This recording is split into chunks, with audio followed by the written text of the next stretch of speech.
하나님 말씀 시편 119편 41절에서 48절까지 보겠습니다. 41절에서 48절까지 같이 읽겠습니다. 여호와여, 주의 말씀대로 주의 인자심과 주의 구원을 내게 임하게 하소서. 그리하시면 내가 나를 비방하는 자들에게 대답할 말이 있사오리니 내가 주의 말씀을 의지함이니이다. 진리의 말씀이 내 입에서 조금도 떠나지 말게 하소서. 내가 주의 규례를 바랐음이니이다. 내가 주의 율법을 항상 지키리이다. 영원히 지키리이다. 내가 주의 법도들을 구하였사오니 자유롭게 걸어갈 것이오며 또 왕들 앞에서 주의 교훈들을 말할 때 수치를 당하지 아니하겠사오며 내가 사랑하는 주의 계명들을 스스로 즐거워하며 또 내가 사랑하는 주의 계명들을 향하여 내 손을 들고 주의 율례들을 작은 소리로 읊조리이리이다.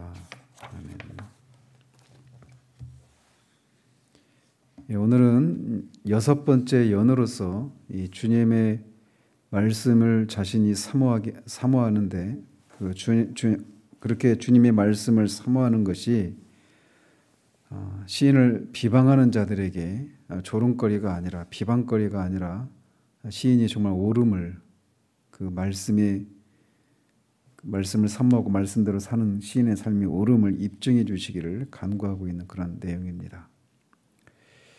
여호와여, 주의 말씀대로 주의 인자심과 주의 구원을 내게 임하게 하소서.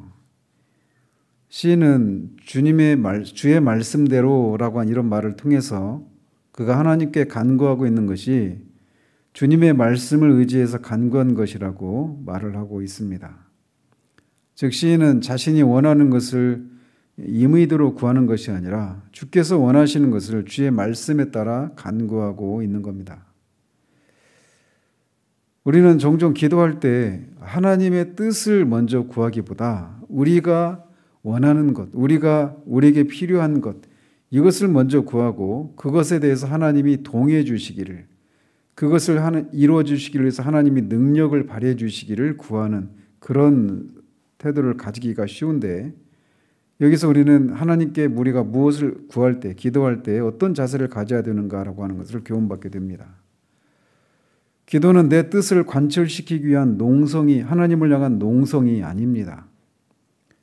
금식 기도는 우리의 뜻을 관철시키기 위한 하나님 앞에서의 단식 투장이 아니죠. 물론 우리는 어떤 어려움이 있을 때 처음에는 그 어려움에서부터 우리를 건져주시기를 그렇게 구하며 기도를 시작할 수 있습니다. 아니, 그렇게 시작을 하는 것이 정상입니다. 이것은 마치 예수님께서 겟세마네 동산에서 그렇게 땀이 피가 되도록 하나님 앞에 기도하며 할 수만 있으면 이 잔이 내게서 지나가기를 그렇게 기도를 시작하셨던 것처럼 말이죠. 또 마찬가지로 사도 바울이 자신에게 있는 그 사탄의 가시가 떠나가기를 3번 간절히 구했던 것처럼, 그러나 결국은 그런 투쟁의 과정 끝에 결국은 주님이 내 뜻대로 마시고 아버지의 뜻대로 하시옵소서, 이렇게 그 기도가 귀결을 하고 그것을 통해 결국은 그 하나님의 뜻을 관철시킬 수 있는 힘과 능력을 힘입고 그렇게 자신을 하나님의 심판대에 자신을 내어주심으로 하나님의 뜻을 이루신 것처럼, 또 사도 바울도 마찬가지죠. 그런 3번의 간절한 기도 끝에 결국 아버지, 내 은혜가 내게서 족하다, 내가 약할 때 더 하나님의 능력이 온전히 나타난다라고 하는 이 말씀을 인해서 더 이상 그 기도를 하지 않고 그 연약함을 끌어안고 오히려 하나님의 그런 능력을 드러내는 통로가 되었던 것처럼, 기도는 이 시인의 말대로 주의 말씀대로 주의 뜻대로 구하는 것입니다. 시인이 그렇게 주님의 말씀을 의지해서 간구하고 있는 것은 주의 인자하심과 주의 구원이었습니다. 하나님께서는 당신의 말씀에 순종하고 당신을 경외하는 모든 백성들에게 인자와 구원을 베푸실 것을 말씀을 통해 약속하셨는데, 그 말씀에 근거해서 그렇게 하나님께 구원을 호소하고 있는 겁니다. 그렇게 구원을 하시면 내가 나를 비방하는 자들에게 대답할 말이 있사오리니 내가 주의 말씀을 의지함이니이다 라고 말합니다. 여기서 대답할 말이 있다라고 하는 것은 그냥 말을 그냥 또박또박 그들의 그 말에 이렇게 반박한다 이런 말이라기보다는 비난에 대해서, 즉 시인을 말씀대로 그렇게 하나님 앞에 구하고 말씀대로 그렇게 살아가려고 하는 그 시인을 향해서 비방하는 자들에게 시인이 할 말이 있기를 구하고 있는 겁니다. 욥이 그렇게 환난을 당할 때, 고난을 당할 때 욥의 처가 하나님을 저주하고 죽으라라고 했던 것처럼 우리가 하나님의 말씀대로 우리의 삶을 꾸려갈 때 하나님을 알지 못하는 자들 또는 하나님을 믿지 않는 자들은 우리를 향해서 그렇게 비방합니다. 특별히 우리가 어떤 고난 가운데 임했을 때 세상의 방식이나 인간적인 지혜가 아니라 하나님의 말씀대로 그렇게 믿음을 따라 그렇게 살아가고 있을 때 사람들이 더욱더 우리를 향해서 비방하고 조롱합니다. 지금 이 시국에 신앙이 반목이 주냐, 속된 말로 그런 태도로 우리를 보는 거죠.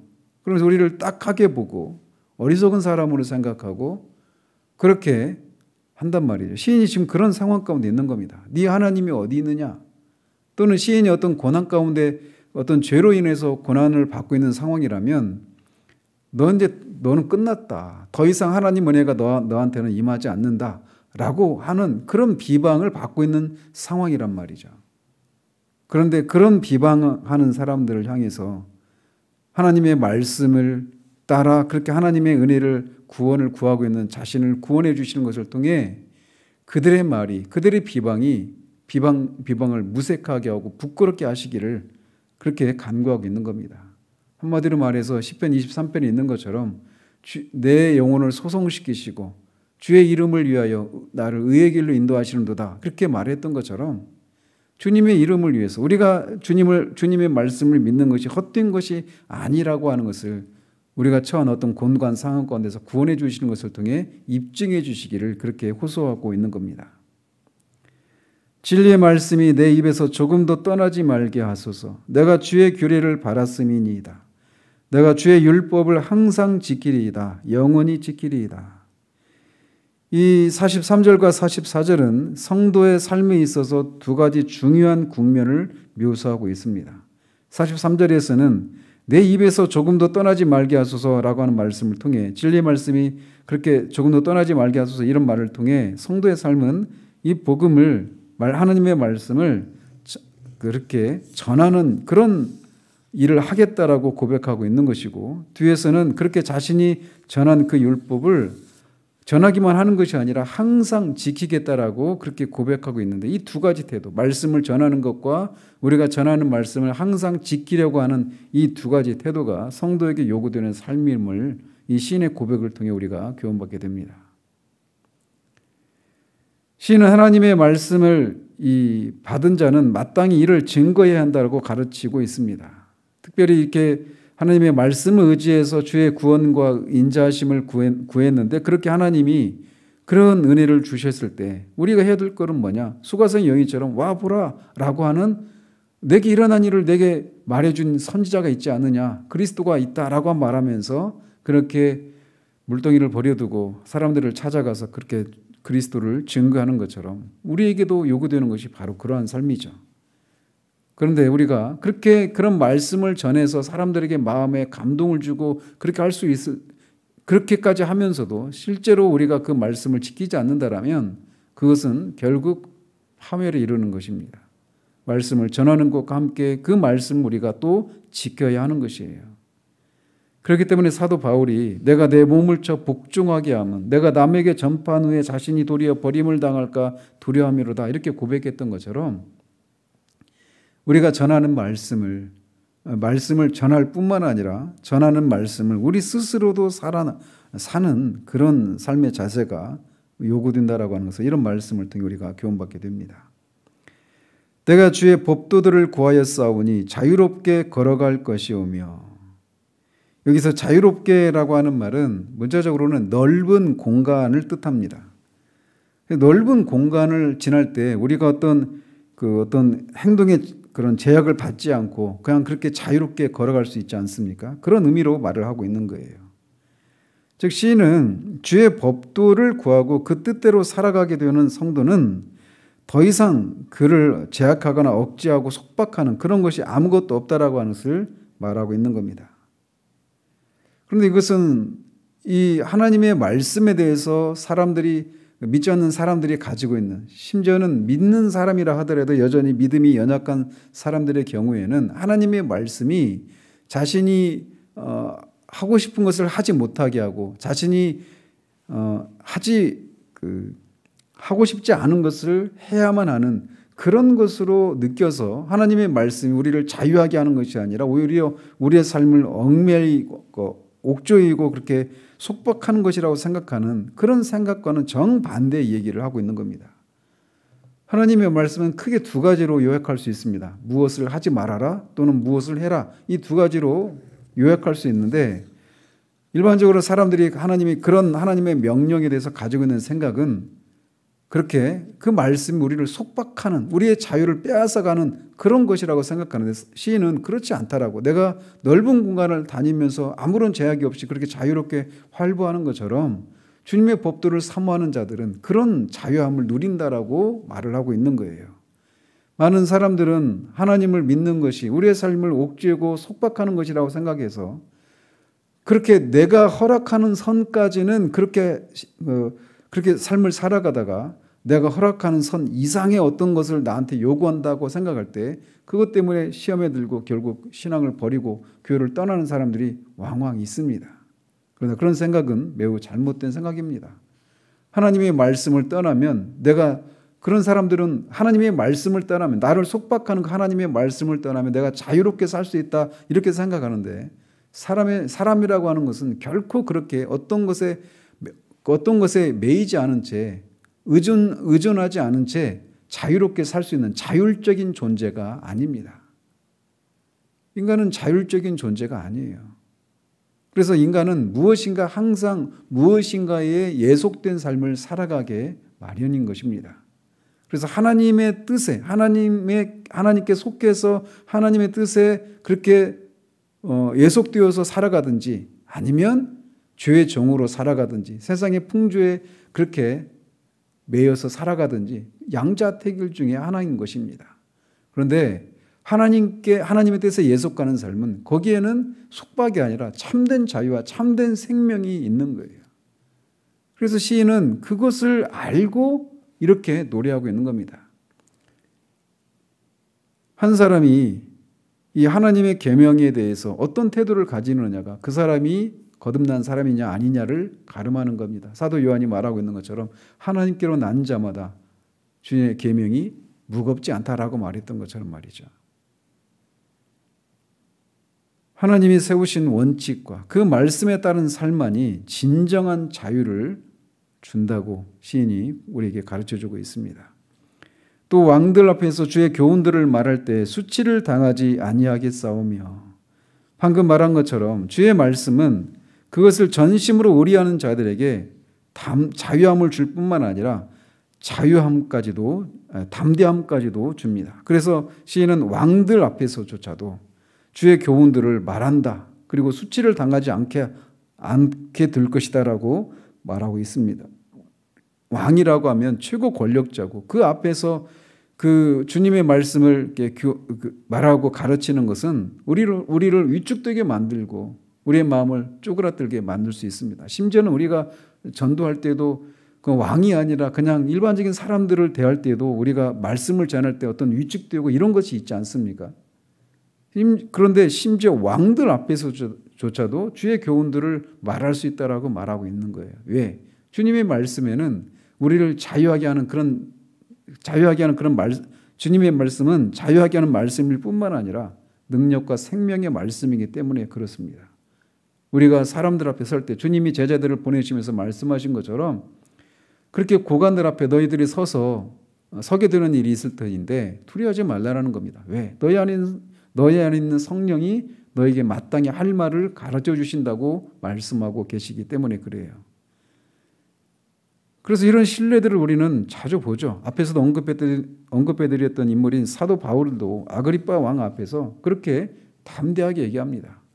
네 학문이 너를 미치겠다라고 그런 말에 위축되는 것이 아니라 내가 이 묶인 것 말고 다 나와 같이 이렇게 미치기를 바란다라고 그렇게 말할 수 있을 정도로 두려움이 없이 그렇게 말씀을 전할 수 있게 되는 거예요.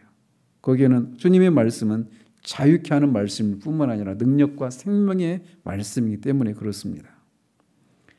내가 사랑하는 주의 계명들을 스스로 즐거워하며, 이것도 역시 이 주의 계명에 대한 성도들이 취해야 될 자세가 무엇인가를 우리에게 제시해 주고 있습니다. 주의 계명은 인간의 삶을 구속하고 제한하기 위해 주어진 것이 아니라고 앞에서 말씀드렸죠. 그런데 주님의 계명은 그것을 지키는 자로 하여금 그가 주님께 속한 사람임을 확인하게 해주고 세상과 구별되는 거룩한 삶을 살게 함으로써 생명을 얻게 하기 위해서 주어진 것입니다. 그렇기 때문에 이 주님의 말씀이 그렇게 우리를 자유하게 하고 생명을 누리도록 하는 그런 말씀이기 때문에 주님의 계명들을 즐거워할 수밖에 없는 것이에요. 그래서 주님의 계명에 대해서 말씀드린 것처럼 어떤 태도를 보이느냐가 우리들이 정말 진정으로 거듭났는지 아니면 어떤 정해진 원칙을 따라 살아가면서 언제든지 이 자유를 벗을 날들을 기다리고 있는, 심판받을 것에 대한 두려움 때문에 그냥 종의 영으로, 종의 상태로 그렇게 살고 있는지, 아니면 아들의 영을 받아서 그렇게 기꺼이 아버지의 뜻에 복종하고 순종하는 그런 삶을 살고 있는지, 이런 말씀을 향한 태도 속에서 우리가 그것을 그 진위를 살필 수 있다는 것입니다. 또 내가 사랑하는 주의 계명들을 향하여 내 손을 들고 주의 율례들을 작은 소리로 읊조리리이다. 여기저기 시인은 그렇게 주의 계명을 사랑한다라고 말을 하고 있습니다. 이런 이유들, 앞에서 말씀드린 그런 자유케 하고 생명과 능력과 담대함을 주는 그런 말씀이기 때문에 주님의 말씀을 사랑할 수밖에 없기 때문에 이렇게 부르고 있는 거예요.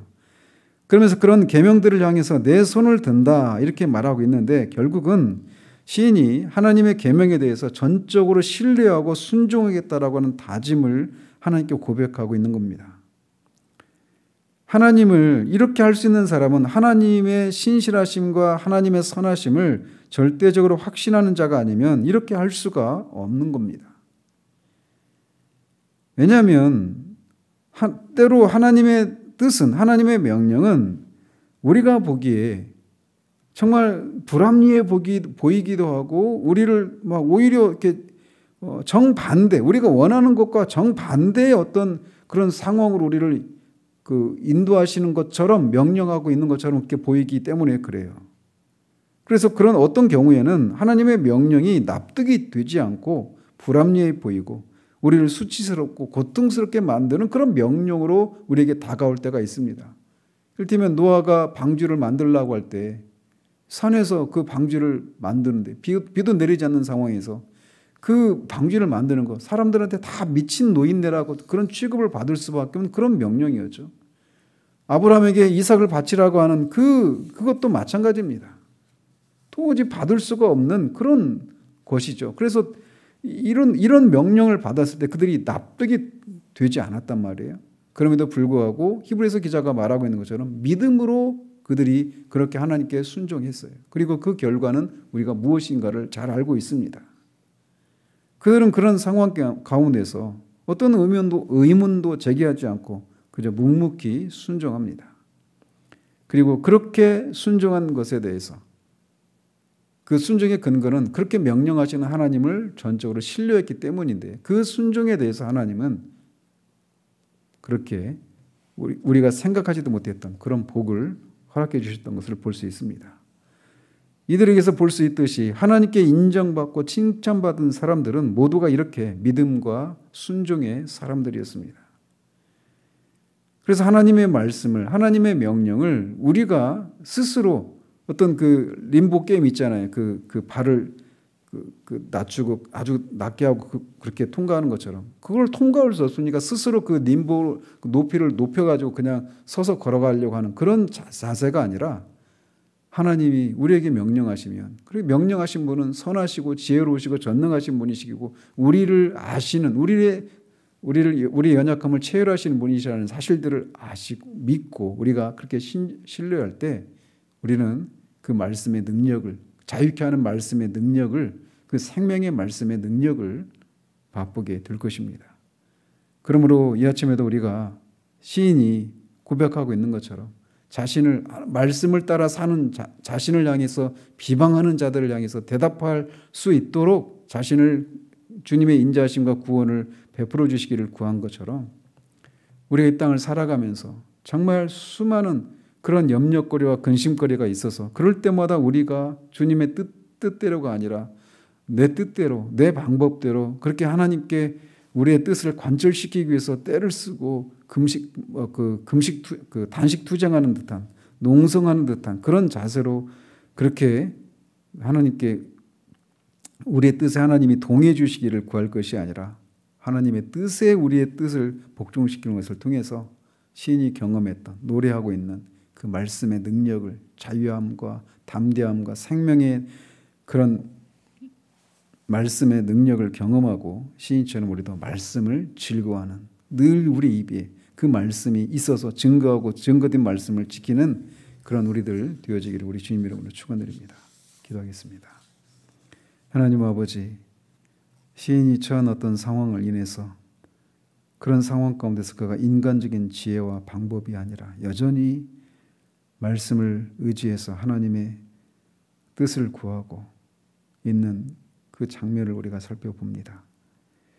아버지, 우리도 그런 상황 가운데 있을 때 인간적인 그런 지혜와 우리의 방법을 하나님께 관철시키기 위해서 하나님의 뜻을 우리의 뜻에 맞추려고 하는 그런 자세가 아니라 반대로 우리의 뜻을 하나님의 뜻에 맞추는, 그래서 말씀대로 그렇게 하나님의 뜻에 순종함으로 그 말씀이 말씀을 통해 우리에게 주시고 자셨던 그런 자유함과 생명과 능력을 우리가 맛보는 그런 우리들 될 수 있도록 주님 도우시옵소서. 그래서 우리의 삶을 지켜보며 네 하나님이 어디 있느냐, 너는 이제 끝났다, 더 이상 너에게 하나님 은혜가 임할 수가 없다라고 말하는 우리를 비방하는 사람들, 그런 시선들을 하나님 무색하게 하시고 정말 우리가 믿는 그 믿음이, 주님의 말씀이 결코 허탄하고 헛된 것이 아님을 하나님 입증할 수 있는 그런 삶을 살아가는 우리들 될 수 있도록 도우시기를 원합니다. 예수 그리스도 이름으로 기도합니다. 아멘.